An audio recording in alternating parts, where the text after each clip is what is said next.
Hey, everybody. Thanks for tuning in to this episode of Our Kids Play Hockey. We want to let you know that we have once again been honored with a nomination for the Hockey Podcast of the Year via the Sports Podcasting Awards. And all you need to do to help us is go to ourkidsplayhockey.com and click on the Vote Now button. It asks you a couple questions. You're in and you're out, and you have voted for us for Hockey Podcast of the Year. I want to thank you all for being a wonderful, wonderful audience and helping us get to this stature of hockey podcasting, because we've done it as a family, as the hockey friends and families around the world. Thanks so much and enjoy this episode of Our Kids Play Hockey.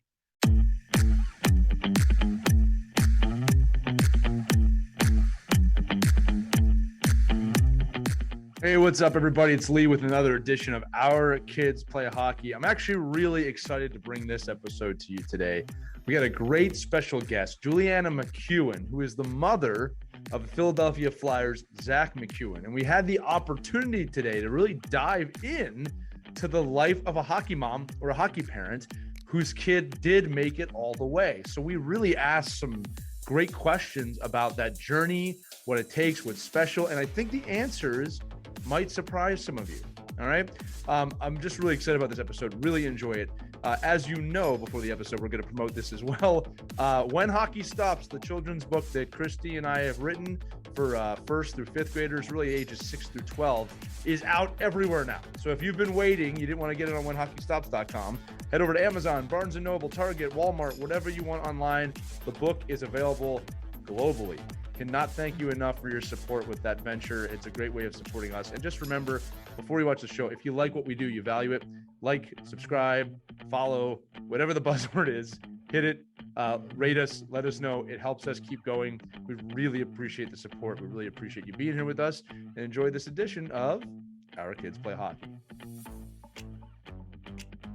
Hello, hockey friends and families around the world, and welcome to another edition of Our Kids Play Hockey. I'm Lee Elias, and I'm joined, as always, by my good friends Mike Benelli and Christy Casciano-Burns, and we are joined today by Juliana MacEwen. Now, we asked Juliana before the episode how we should introduce her, and without hesitation, she described herself as a hockey mom, as the game has been a huge part of her life. Her husband, Craig, and her have two children, Kurtis, who is 31 years old, and Zack, who is 25 and who also happens to be a forward for the Philadelphia Flyers in the NHL. So for all of you listeners that have been hoping to hear from a hockey parent who has successfully navigated the rugged and windy road to the NHL, this episode is for you, Juliana. It's a pleasure to have you here today. Welcome to Our Kids Play Hockey. It's a pleasure to be here. Thank you for having me. The pleasure's all ours, and I mean it. We've been waiting for this for a while. I got to be honest with you. I've been looking forward to this episode ever since our producer, Caitlin, told me it would be possible. We speak a lot on this show about the values of youth hockey, but I know that all of us that are parents in the game wonder, what does it take? What kind of sacrifices and determination from both the player and the parents does it take to make it to the show, to make it to the NHL? So tell us about your hockey journey as a parent, and know that everybody listening to this is like right up against their earphones or watching the screen. Like she has the secrets. She knows what's going on. But in all seriousness, right? It's a journey. Tell us about yours. Mm-hmm. Well, for us, our journey started many years ago. Both boys started playing hockey when they were 3 years old.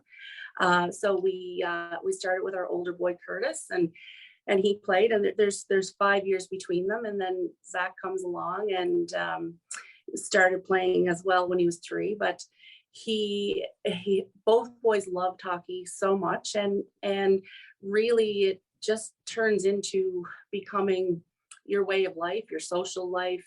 It's kind of what you plan things around hockey.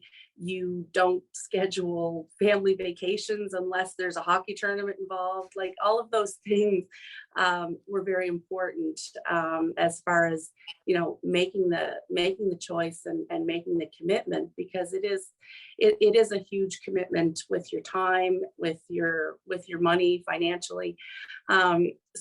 But in the end, we just wanted our boys to be happy, and they were happy when they were playing hockey. So we did everything we could to support that. I'll tell you, my brother's 5 years older than me, and he hates when I say this, but I say it all the time. He totally paved the way for me to accomplish a lot of things in my life. So older siblings, I want you out there listening to know, we're parents that have older siblings. You're so important. You didn't ask to be first, but you were. So you got to deal with that. And you're exactly right. And if you ask Kurtis, he would take a lot of credit for Zack's hockey success, because Zack was always trying to keep up with his big brother and his Right. friends, and got a lot of that, experience playing with them and trying to keep up with the older boys. So I think it did help Zack a lot, actually. Right. I totally believe that. Mhm. Let me dive into this. So there's a lot of parents out there who believe that their kid have a shot at making it pretty far in the game. I never discourage young people not to follow their dreams, but we all know it's insanely hard. It's incredibly hard. So what is your advice to the parents out there? You're someone who did it. The odds are not in anyone's favor in this. I'm not trying to be discouraging here. Okay. But you're someone who has watched this happen. What is your advice to parents along that journey? Because again, we discuss all the time the crazy ones, the ones that are in it to win it. Let's just say, what's your advice to them? Well, my first piece of advice would come as a question, I think. And I think I'd ask the parents, is that what the kid wants? Because sometimes parents, for some reason, they think that their kid, wants to do this, wants to play hockey, and wants to put in the level of commitment that it will take to get to the next level. But if their child really doesn't want to do that, then it just doesn't make it a good experience for anybody. So I think first and foremost, the parents really need to understand what the kid wants, because it's easy to kind of guide them that way when they're younger. But once they get to that, 15, 16 years old, other things start factoring into their kid's life. And maybe at that point they've decided, well, you know what, hockey's not my first priority. So the biggest piece of advice I can give them is make sure that the kid wants it too. Yeah, no, well, just real quick, on that subject, because this is something we talk about often, is, that inner drive of that young athlete, right? So, so maybe you could tell us from your son's, 11U team, his Pee Wee team up there in Canada. Can you tell us all the players that made it to the NHL from that team? One. Right. So I think, and I'm sure they all were elite athletes at the time, right? And they were all very good hockey players, and they probably all had the same commitment as you did as a family. And, and I think we often talk about this a lot, like, and I talk to a lot of head coaches now that have their kids playing, and these conversations always come up like, oh, I got to get my kid out in the driveway. I have him shooting 500 pucks, and, I have him doing dry land. I have him doing the mental toughness training, and he's doing this. And then, you often ask and say, well, what did you do to get to the level you got? You played pro, you played Division I college hockey. Did your dad or mom ever make you do anything? And the answer is always no, never. No. And so No. I think that's a real trap, right? So maybe you could talk real quick about, the players that you saw through Zack's journey, well, both sons' journey, going into that 15-year age group, how maybe the parents driving it even push them away further. Mm-hmm. Well, I guess I can relate to our experience in that the names are changed now. When my boys were playing, it was Pee Wee and Bantam, and now it's U15, U16. Yeah. So the names are a little different. But when Zack was in his at the time we called it major midget here, which is where they would play. It was the year that he could potentially get drafted to the Q. And he decided during that year, the year before that, his Bantam team had a really successful year. They They went to the Atlantics in Newfoundland, and just had but he was kind of the younger kid, always, like every second year on that team. So he played a lot with guys that were a year older than him. So then Major Midget comes around, and this is his draft year for the Q, and he decides that he wants to play Midget AAA one more year in his hometown rink in Pownal, so that he would get to play with all of these boys. And we said, yep, sure, no problem.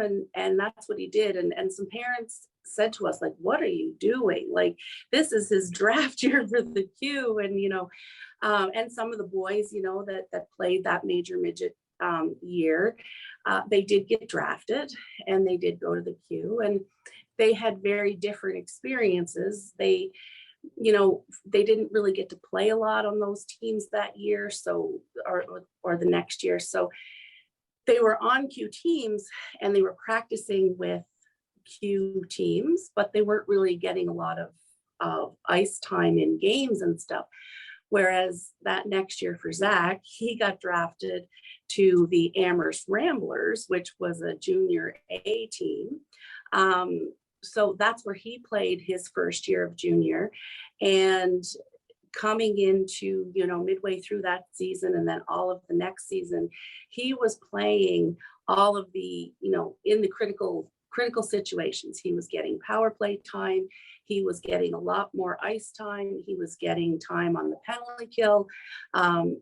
So he got the playing experience rather than with a junior A team, rather than practice experience and sitting on the bench during the games on a Q team. And everybody says Zach was a late bloomer, and I think it's for that reason that he was called that, because but even though he was a late bloomer, he was still getting tons of really critical game time experience. So I guess, Juliana, I want to cut you off real quick, because there's one thing you're saying here that I want to make sure our audience knows, because we've had coaches on here. Mike says this, Christy says this.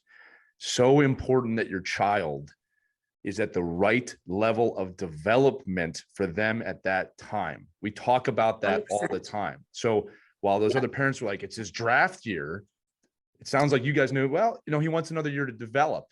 That to me is actually kind of genius, right? You don't have to rush the process, right? So I'm sorry for cutting you off. I just wanted to reiterate that, because that's something we talk about a lot, that the right development team, right? The right development stage was considered here.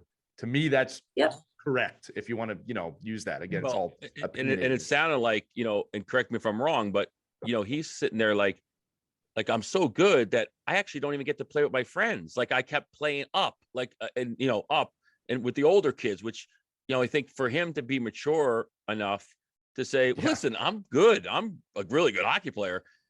The Q's ready for me. And when it's ready for me, right. And to play with his friends must have gave him so much more confidence, and so much more like the ability to be a leader in the locker room, where he's not, we see it all the time with 15-year-olds, with 16 and 17-year-olds, and they kind of sit in the locker room. They don't feel like they can be vocal. They don't think they can be they just don't think they can be a leader, because they're not given that leadership role. But when you're with your peers and you're the best player in the room, you get to kind of strut around a little bit, and that's a huge piece of development, especially with 15 and 16-year-olds.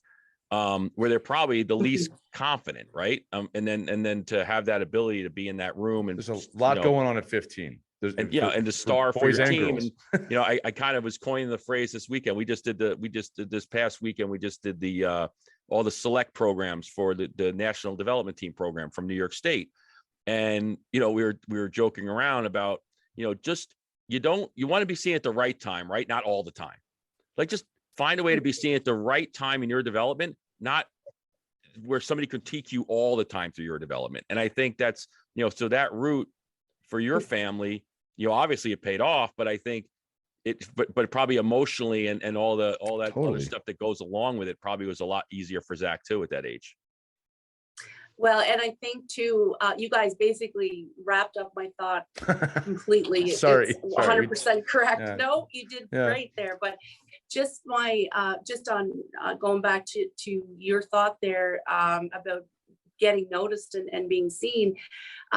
When Zach was 7 years old, we had people come up to us and say, your son has potential. We'd like him to play spring hockey, or we'd like him to, do this.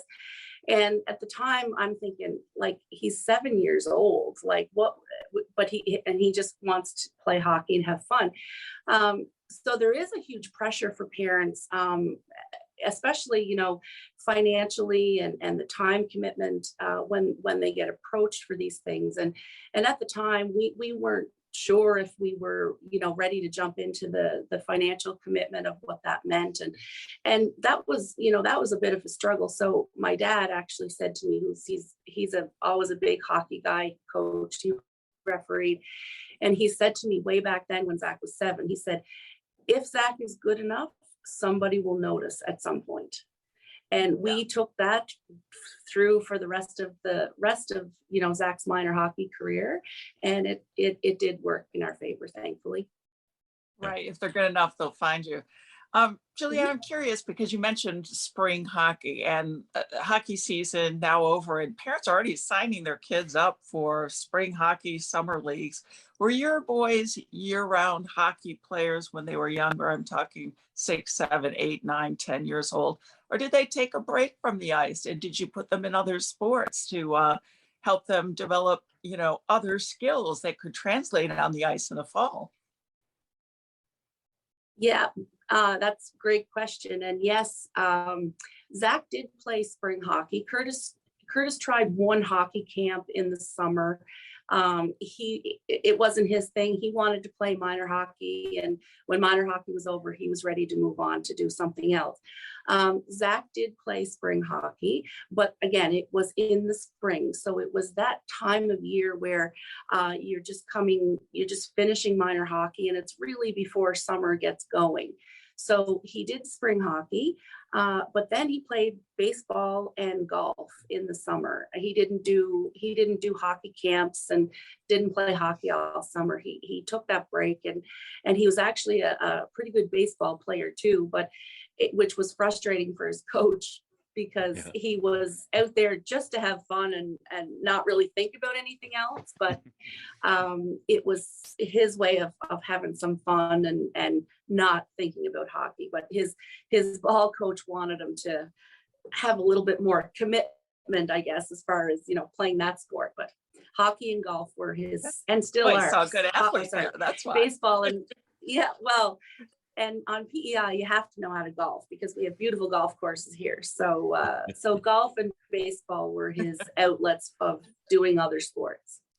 So just quick listeners note, when we say the Q, I'm thinking here, not everybody know what it is. It's the Quebec Major Junior Hockey League up in Canada. Most listeners will probably know that, but I know we got some younger hockey parents like, what's the Q? Where's the Q? It's Quebec.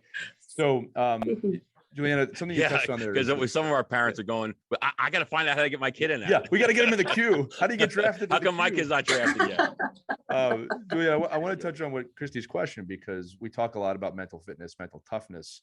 And it sounds like maybe not even on purpose, your kids navigated that pretty well, in the sense of, like, I like that he didn't have the commitment to baseball in this sense. And coaches are going to hate me for that, because he started to figure out, I do this for fun. Hockey, I'm pretty serious about. It's so important. We always say this to our kids. How do you know you don't like chocolate ice cream if you've never tried it before, right? If you only eat vanilla ice cream your whole life, eventually you might hate it because it gets old. So, it's one of those things of, and Christy said this too, he's just an athlete. Parents, we say this all the time. Get your kids in multiple sports, even if they want to play year round. Right at the end of the season, every kid wants to keep going. Just think about it for a minute. Take that break. It's so important. I still think you should be doing something physical. You should be playing a sport. That's my opinion. Right. But yeah. So listen. And parents, listen, her son plays in the NHL. So take that as what we're saying is credible, because it works. Yeah. We're not going to get any, but did he make it type comments on this episode. Right. So listen, Juliana, in a minute, I'm going to have you gush about Zach in the NHL and all the first shift, first goal, first play. But before we get to that, I have one more kind of serious question about his development. and this is really for the parents out there. We all feel the stress as parents. My son is just completing his first year in Might. And even at that level, I'm an experienced coach. I've been in the game my whole life. Even I felt, the pressure, the stress. I imagine for you, as the stakes got higher and higher and higher, that either grew or you felt it, right? So this is a question for you kind of towards the other hockey parents. How did you deal with that? How did you compartmentalize it? Did you get more involved? Did you back off?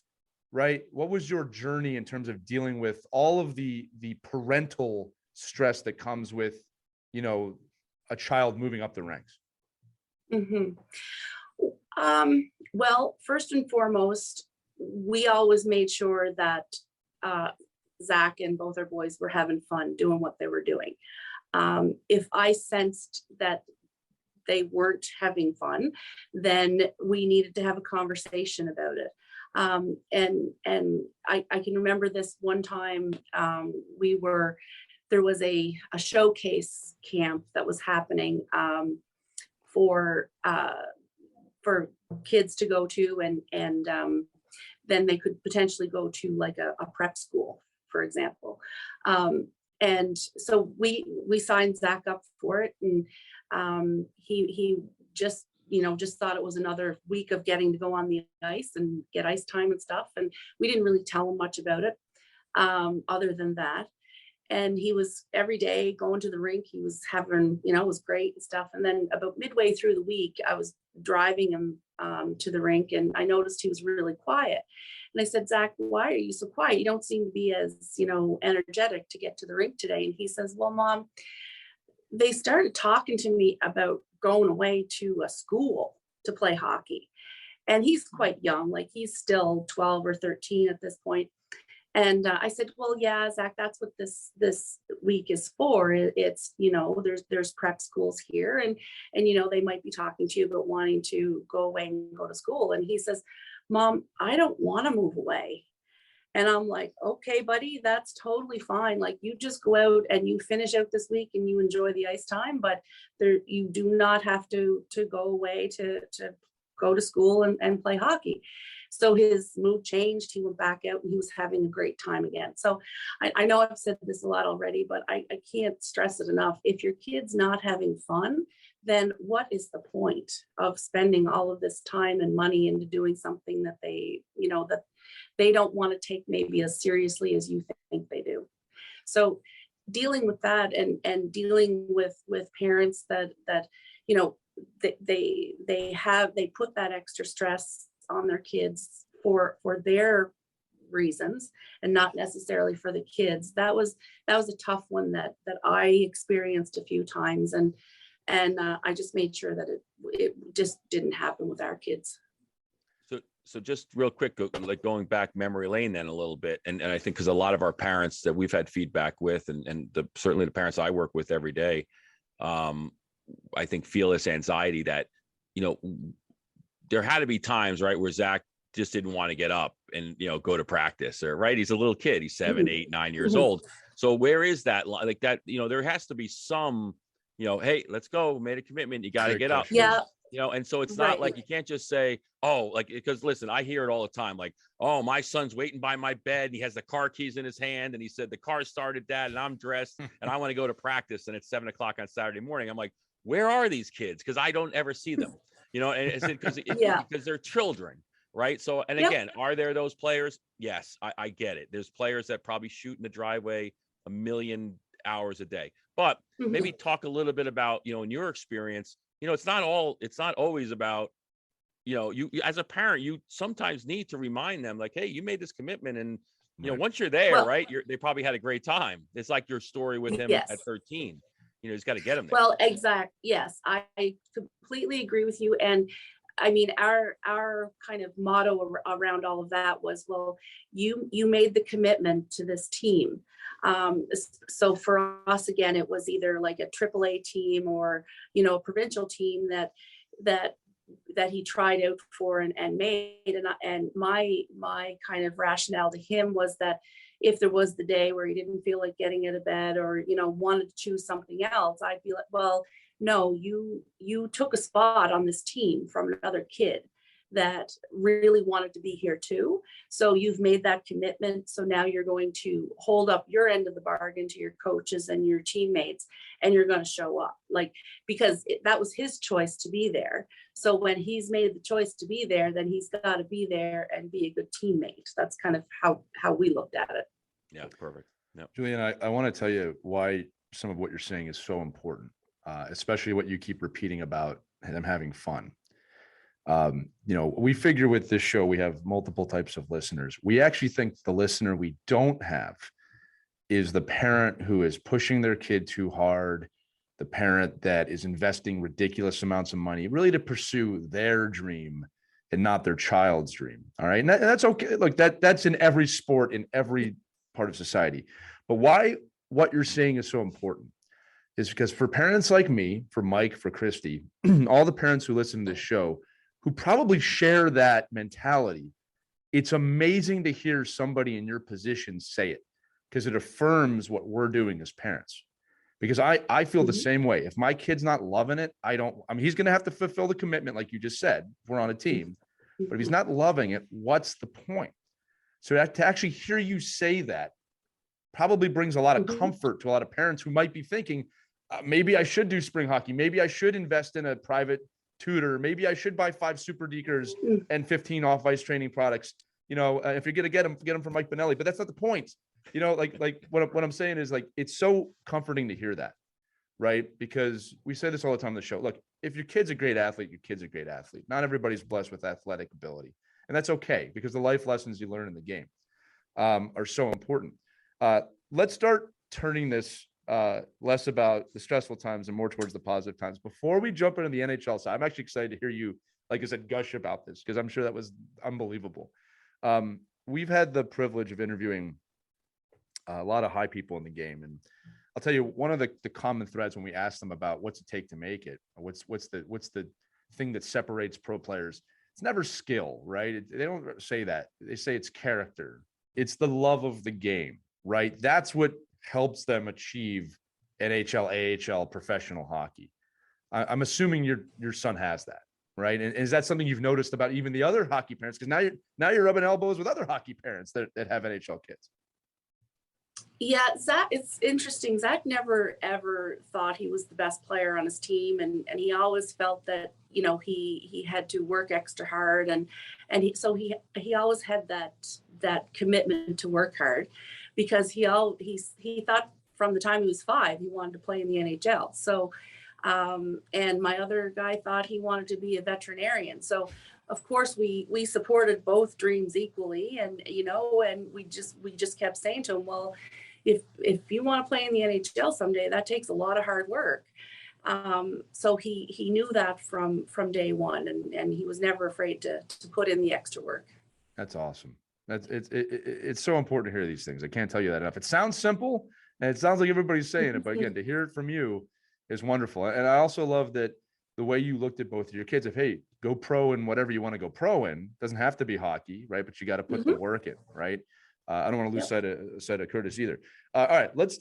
This is the chance we get. I'm rolling my sleeves up if you're watching. I want to live through you for a minute, right? Because so many of us are not going to experience this. Tell me about the first game with the Canucks. Tell me about the first point, the first goal. Let it all out. I don't want you to hold back here. Wow. Right? Let us know what Jeez, that. how much time do you have? I'll give you as much as you want for this.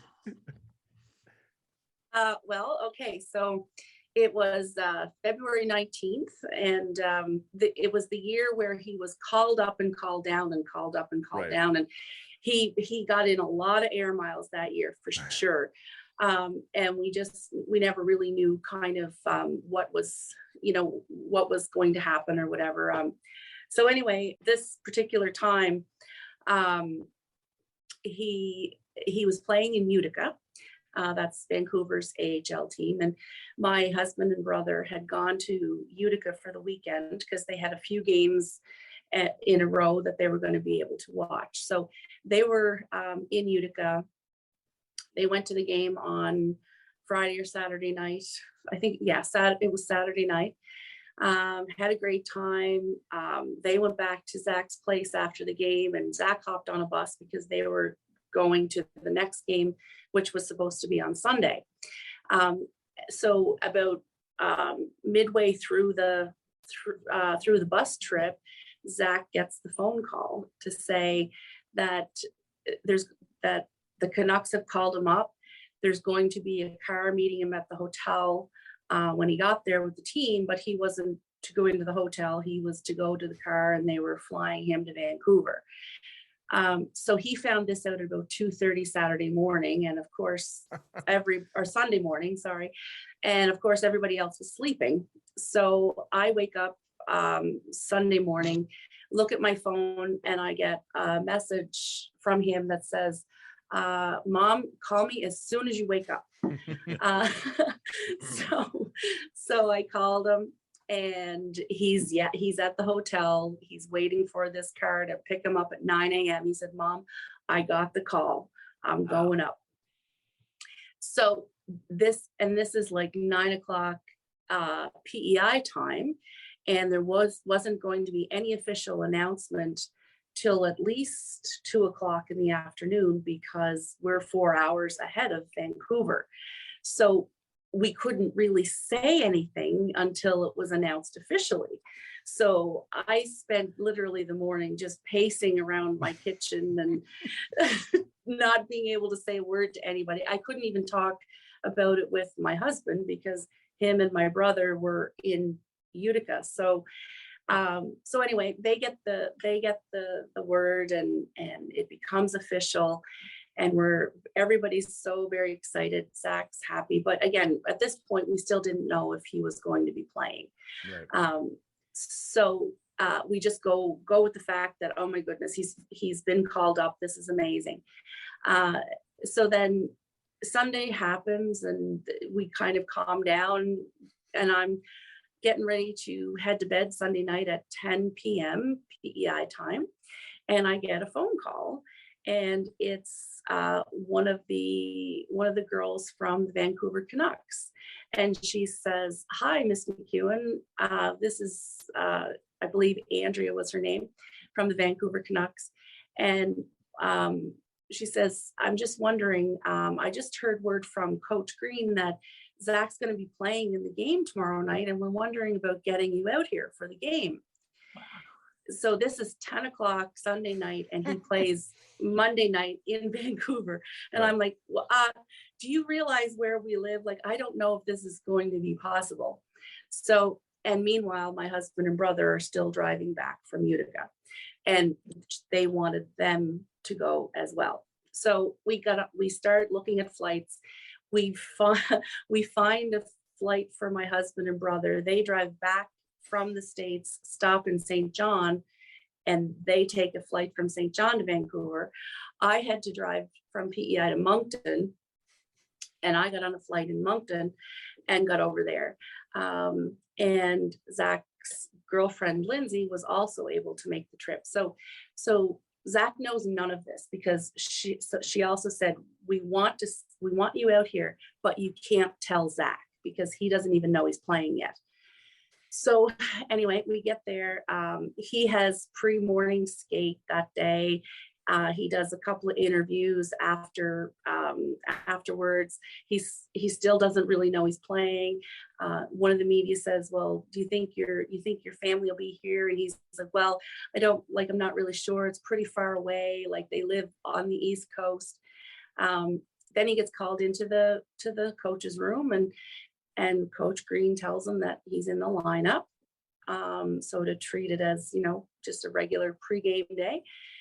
So he goes back to the hotel, and Lindsay and I are already at the hotel, and I use my mom's skills, and I actually get the concierge to tell me his room number, which I know with privacy and security that shouldn't happen, but I'm like, I am his mom. I'm surprising him. You are telling me his room number. That's the hockey mom. We use our hockey we knock mom on the voice door. there. Yeah, exactly. So we knock on the door. I cover the little peephole. I say, "Room service," and he opens the door. And so wow. Me and his girlfriend Lindsay were standing there to surprise him. So that was pretty special. So then a couple of hours. Was the team? I'm really impressed Yeah. the team took the time to contact you and make every effort to get you out. I didn't.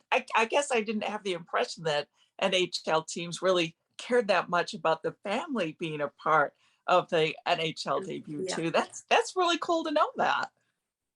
Well, it's really it is a really special thing, and I mean their idea was to get me and my husband out there, but because my brother just happened to be traveling with my husband and he couldn't just leave him on the side of the road, they paid for him to come along as well. So the three of us got to experience it together, which was amazing. Yeah. Mhm. So yes, so then so Zach knows we're all there. He plays in the game, and somebody sent me a picture afterwards, and the team was wearing red jerseys that night.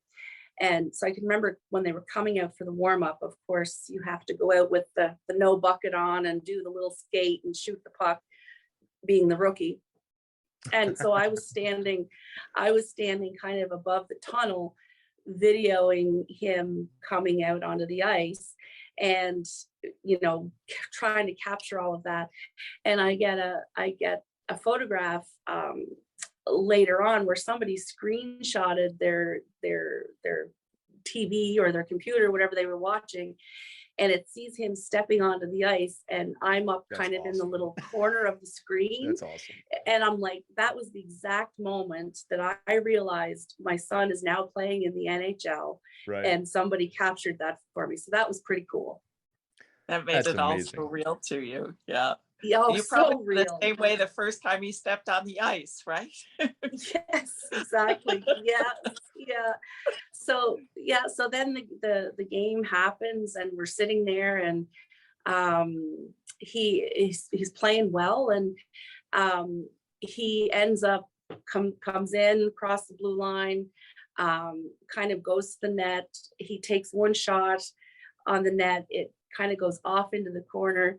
He goes over to the corner. He gets the puck out in front, and one of their defensemen scored. So he actually got his first NHL point in his very Wow. first game. He got an assist. Oh.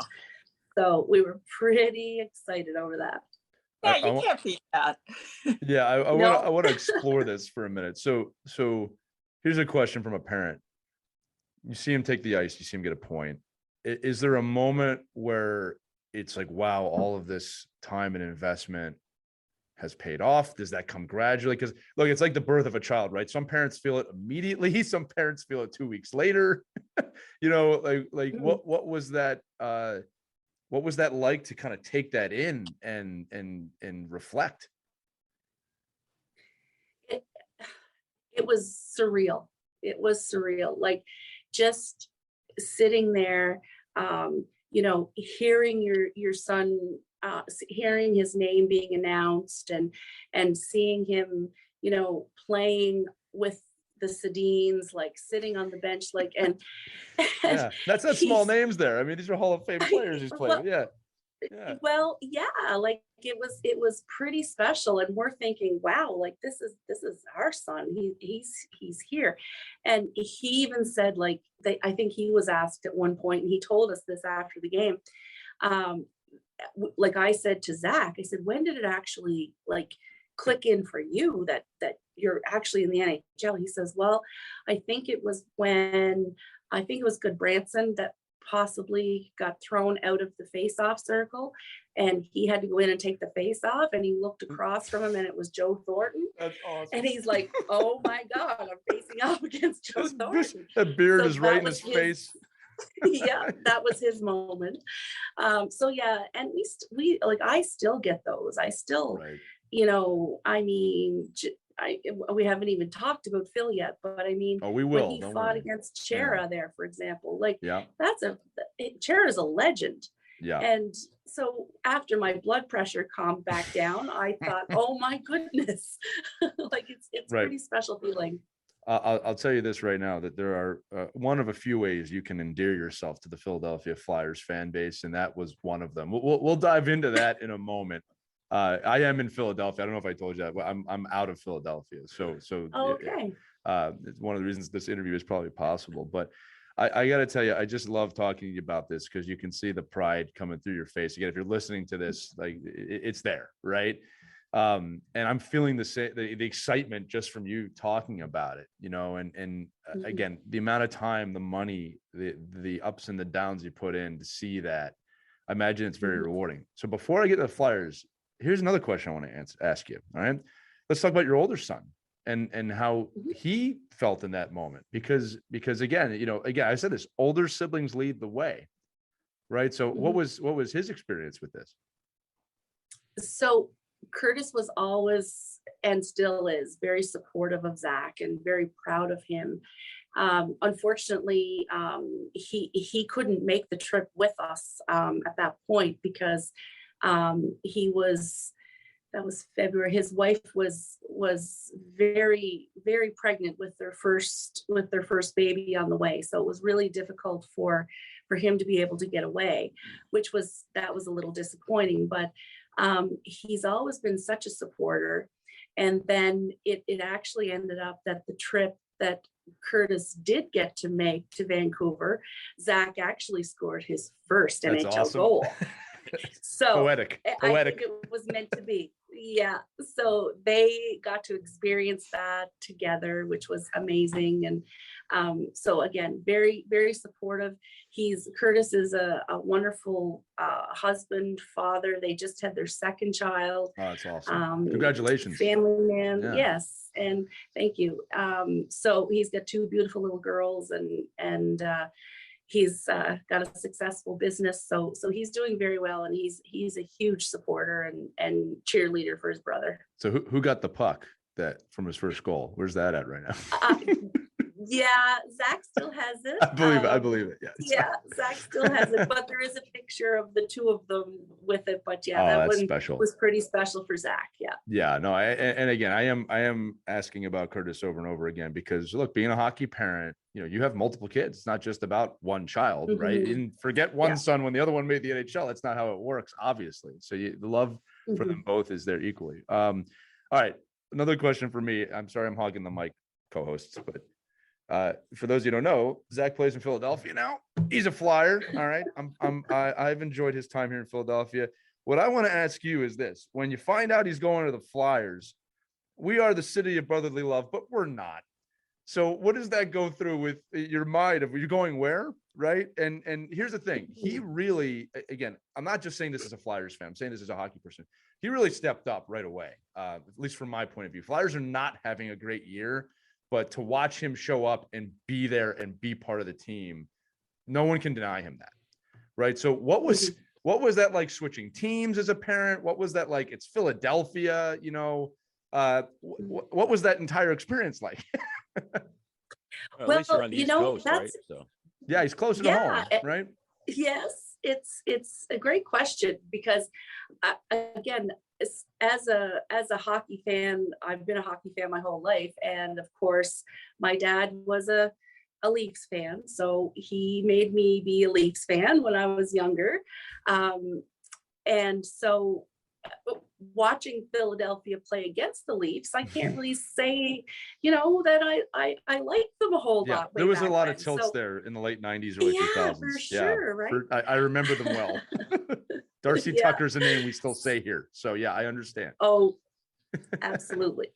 So I had to, but then what I realized once he did get moved to Philly is that, on the East Coast, there's way more Philly fans than Vancouver fans, even though Vancouver's a Canadian team, but Philly's closer, right. And it's much easier to watch their games. So I had a lot of people when Zack went to Vancouver, they said, "Oh, well, we don't really cheer for Vancouver, but we'll cheer for Zack." And then when he moved to Philly, it's like, "Oh my goodness, this is awesome! Zack's playing in Philly." Everybody was so excited. So he did really, he did embrace everything kind of right off the bat. And it wasn't long before I started, just noticing how the fans appreciated him there. And, right. And his explanation of the love he felt in the dressing room, from the coaching staff and the players. So I think it ended up being a really good fit. And like you said, he got there, he jumped right in. But again, that's part of who he is, and that you know, he was so happy that Philly wanted him, and he wanted to prove to them right from day one that they made a good choice picking him up. Yeah, I'll tell you, Philly gets a lot of flack, but we appreciate a hard worker here, and you know, people listening that aren't Flyers fans, and I hear you, but we do appreciate a hard worker in this town, and there's no doubting that your son is a hard worker. Right, a hard worker and great character too, which I do want to commend him and other NHL players. I gotta tell you, I am always so impressed at the character of these professional hockey players, more so than any other sport. They're always stepping up. They're always really caring about their fans. Maybe you can talk a little bit about that. So, you know, parents listening, that's as much of an important part of this game as skill. Yes, and it really is. And Zach always, he was always one that, you know, took time with the younger kids, and you know, talked to them, or, you know, whatever. So he embraces that part. And when he sees the love from the fans, whether it's a little kid or whether it's you know, it's a grown up, you know, whoever it is, it doesn't matter. He really appreciates that, and he wants to make sure that they know how much he appreciates it. So he likes kind of just spending that time, or chucking a puck over the boards, you know, to a kid. Or I remember one time he was playing in Utica, and one of his pucks during the game went up into the fans and hit a lady, Oh, no. which wasn't great. But between periods, he just came out of the dressing room and walked up to make sure she was okay, and then asked her, you know, she was keeping the puck, if she wanted him to sign it or whatever, and just had a little conversation with her. Like, this was just between periods. So he really does care about the fans, and in Philly, he understands what the fans want, and I think he's realized how to give that to them. So there's a love on both sides there for sure. Yeah, it's not hard to endear yourself here if you know what you're doing. All right, last question for me. I'm going to turn it back to the youth side a little bit. I wanted to know, was there a great coach? Was there a great team that sticks out to you? It's like, you know, maybe it was a pivotal moment, or maybe it was just the way it was done was a shining bright beacon. Can you tell us about that? Did that happen? Well, I think Zach has learned something from every single coach, obviously. I mean, every coach brings something different. But there was one coach that one of the things he said that stood out to me before tryouts going into, I believe it was trying out for a Canada Games team at the time. And he said, you know, we can't all be great hockey players, but we can all be good people. So that was something that Zach and I and his dad talked a lot about after. So that stuck with us. And then again, like different coaches that he had. Another coach, again, Zach was kind of small, went in bantam when everybody else kind of started having their growth spurts, and he hadn't taken his yet. And so this coach said to him, Zach, the boys that grow late grow big. So Zach held on to that. So again, both these things so far, not much to do with hockey skill, right? But that's the point. Messages. That's the point. Yeah, just these little messages along the way. And then I'd have to say, when he got to Amherst, he had a coach there. His name was Jim Bottomley, and that junior A league is very much a 20-year-old league. So Zach's coming into it at 17, and he wasn't getting a lot of ice time that first year when he got there, because you're allowed to have 10, 20-year-olds on the team. So we talked a lot about that, and we basically said, you know, every shift you do get, just get out there like it's your last one, and just, you know, give it your all every time. So even though the coach, he didn't really say much to that Zach, but it taught him a big lesson in that you earn your ice time, and every shift that you're out there, you give 110%. And then Zach took that throughout the rest of his career, and still to this day, you'll never say Zach didn't give effort when he's on the ice, because he does give 110% every shift. And then the next year he ends up being the captain of the Amherst Ramblers, and then got called up to the Quebec Major Junior League, and then things went from there. So again, not really one coach, but it's interesting that the messages that stuck with us as a family, and we've talked about, really had nothing to do with scoring goals or, being good at face-offs. It was more about, the character side of things. And the work ethic. Yeah. Just, takeaways from this episode, because Juliana, you've been awesome. This has been an awesome episode. And again, the things you've affirmed have been amazing to me.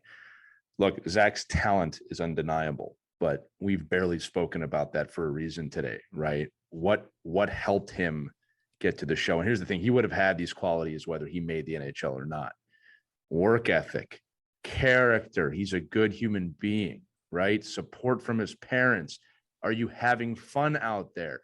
These are the things that we talk about all the time on this show. And I know it's sometimes it can be tough for parents of like, but that's not enough. Apparently it is, right? The talent is God-given. It's also developed, but when you have talent, you have talent. Making a good human being is the key. And Juliana, I get the impression, whether Zach played in the NHL or not, you'd be very proud of both of your boys, the type of people they've become, which is really the 100%. point, right? Yep. Exactly. I can't thank you enough for sharing that, because again, I think sometimes people expect, well, he had a great, private coach. We spent $20,000 on this private coach, and he gave him the keys to the car to drive to the NHL. And it's not how it works, right? No, not at all. It's so much more than that, right? So before I close this out, Christy, Mike, did you have any final thoughts, or Juliana, you as well? Maybe just very quickly, just what you love about being a hockey mom. Well, there's so much. But when the kids were younger, it really becomes your social life. It's what you do. And we all talk about, how hard it is to, feed them and cook food and keep your house clean and all that. But none of that matters when you're sitting at the rink and you're watching them. And Zach was always one that whatever he did, if he scored a goal or did something, that he always knew where we were sitting, and he would always find us, and just seeing him looking up and us knowing we're there watching him, and that all of that, you can't replace that. Like, those memories are wonderful. And now I think, and now just being a hockey mom with someone in the NHL, I do appreciate opportunities like this to talk to people, because I think part of what's lost is that people tend to think of all these guys out there as more like a machine than an actual human being. Right. And that goes right from when they're 6 years old on the ice. But for me, it seems like as soon as they put that gear and that helmet on, it changes people's perception of the fact that these are kids, these are human beings, these are brothers, their sons, their husbands. So I think people kind of lose sight of that a little bit. So for me, I just like kind of bringing the reality back into the situation that all these hockey players are human, and they all have feelings and aspirations, and they need to be supported. Thank you for that. I'm so glad you shared that. I am too. Mike, any final thoughts? Yeah, I just wondering, when you win the Stanley Cup, where's the first place in PEI that he takes it to? That's a really good question. Mike, I appreciate you think that with him on the Flyers. I know Lee. Right I know Lee's very energized. He's very energized about the Flyers. So got to give. I would love for him to win here. Give him some positive energy going in. But no, this is great, and I think you bring up so many great points that really helps us right in our audience, because these are these are things we talk about a lot, and but there's not a lot of living proof, right? There is out there. I just don't think it gets talked enough about, and talking about the negative Right. parts of the game, and this is all the positive parts of the game, that you do the right thing, you act the right way, you work hard, and you'll achieve Yep. unbelievable goals. And going back to that initial conversation about his 12U, U12, Pee Wee age group, and watching him go through the journey, where everybody at that time thought they were going to go through that journey, right? And he found a way to be lucky and be at the right place at the right time, and find his way. So that's great. Congratulations as a family, and to him especially, because he's the one that has to put the work in, right? That's right. 100%. Yeah, well, when you're staring up as a Zdeno Chara, I mean, you better be putting some work. No, he did. This has been a fantastic episode, Juliana. I really can't thank you enough for spending so much time with us today. Yeah. Well, I appreciate it. It was my pleasure to be here. I really enjoyed myself. We did too. And look, that's going to do it for this episode of Our Kids Play Hockey. Remember, you can listen to all of our episodes, which many of you have done, at ourkidsplayhockey.com. If you like it, please subscribe, follow, whatever the buzzword is on whatever platform you're listening or watching this on. Give us some love. It helps us do more shows. We appreciate it. But for Juliana MacEwen, Mike Finelli, and Christy Cascio-Burns, I'm Lee Elias. We'll see you on the next edition of Our Kids Play Hockey. Have a wonderful week, everybody. We hope you enjoyed this edition of Our Kids Play Hockey. Make sure to like and subscribe right now if you found value wherever you're listening, whether it's a podcast network, a social media network, or our website, ourkidsplayhockey.com. Also, make sure to check out our children's book, When Hockey Stops, at whenhockeystops.com. It's a book that helps children deal with adversity in the game and in life. We're very proud of it. But thanks so much for listening to this edition of Our Kids Play Hockey, and we'll see you on the next episode.